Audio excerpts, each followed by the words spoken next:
chill and relax. Those were the exact words chosen by the president of FIFA when asked what his organization had done for Omar Artan, a 34-year-old referee from Somalia, a man who had spent 11 hours being questioned at Miami airport about a terrorist organization he has no connection to, a man who had the right papers, the right visa, the right FIFA accreditation, and who was put on a plane home anyway.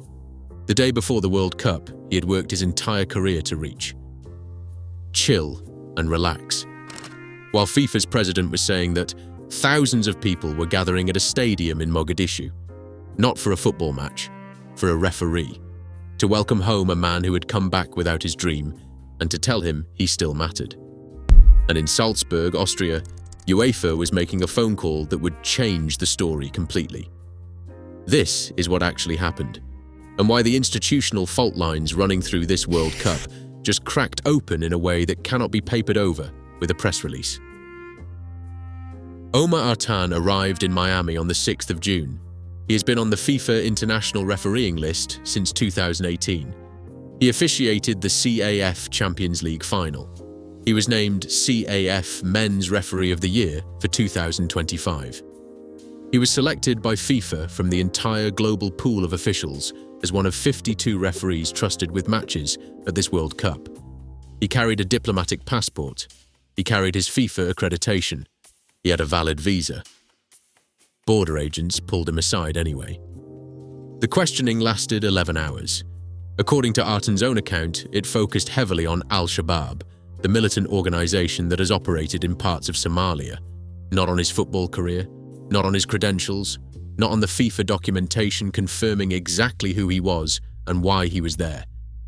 11 hours, then a holding cell, then a flight back to Istanbul. The border authority cited vetting concerns and offered nothing further. Somalia is one of 39 countries subject to travel restrictions.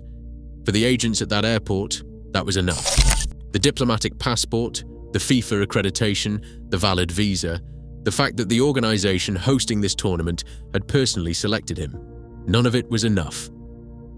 FIFA's response was careful and institutional. The governing body confirmed he would not officiate at the tournament. It confirmed it was not involved in host country immigration processes. It confirmed the decision would not be changed. And then, when its president was asked directly what FIFA had done, he told the room to chill and relax. If you want to stay across every story this World Cup is throwing up, subscribe to Game Jam and hit the like button. We are live every single day throughout the tournament.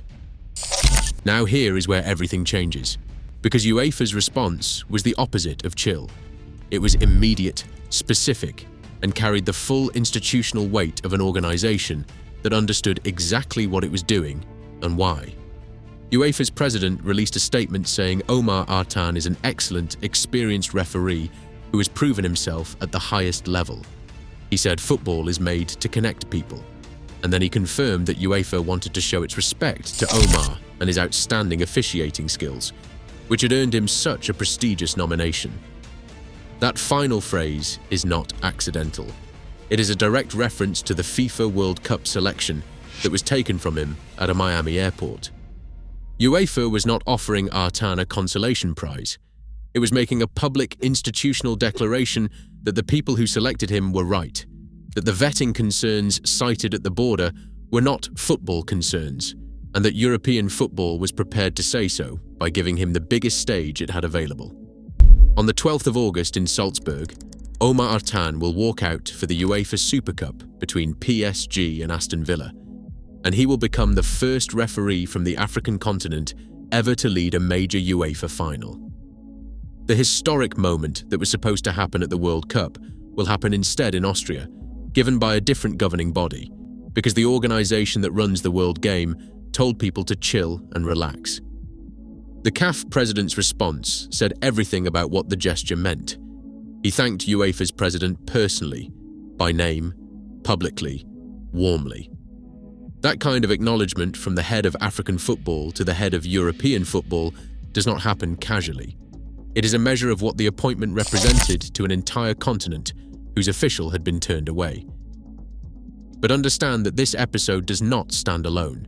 It arrives alongside Iran's claim that FIFA revoked its entire supporter ticket allocation days before their first match, alongside 14 Iranian officials who were denied visas, alongside an Iraqi striker held for 7 hours of phone inspection, alongside a team photographer sent home, alongside formal legal complaints from supporter organizations in Europe accusing FIFA of monopoly abuse in its ticketing practices, alongside 8 UEFA delegates walking out of a FIFA council meeting earlier this year.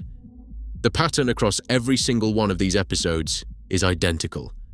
It is a governing body that told the world this would be the most inclusive tournament in history, confronted by specific, documented situations in which the gap between those words and the operational reality was impossible to close with a statement of commitment.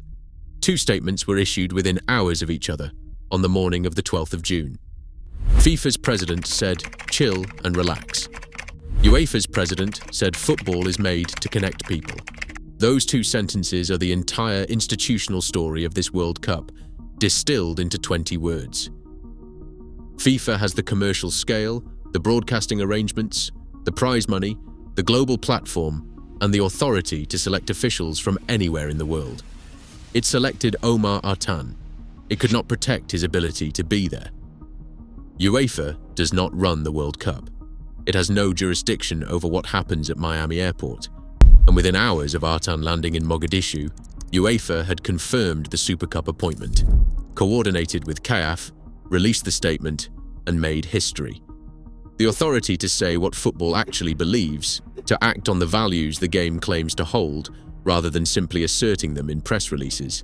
That authority can be exercised by any institution with the will to exercise it. On the 12th of June 2026, UEFA exercised it. Omar Artan said it was fate and that he would attend the next World Cup. In August, he will walk out in Salzburg as the first African referee to lead a major UEFA final. He got there through 11 hours in a corridor, a flight home, a stadium of thousands in Mogadishu, and a phone call from the president of European football.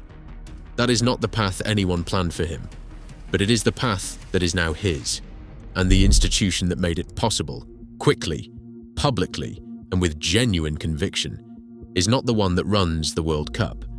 History records what was said, by whom, and when. FIFA said chill and relax.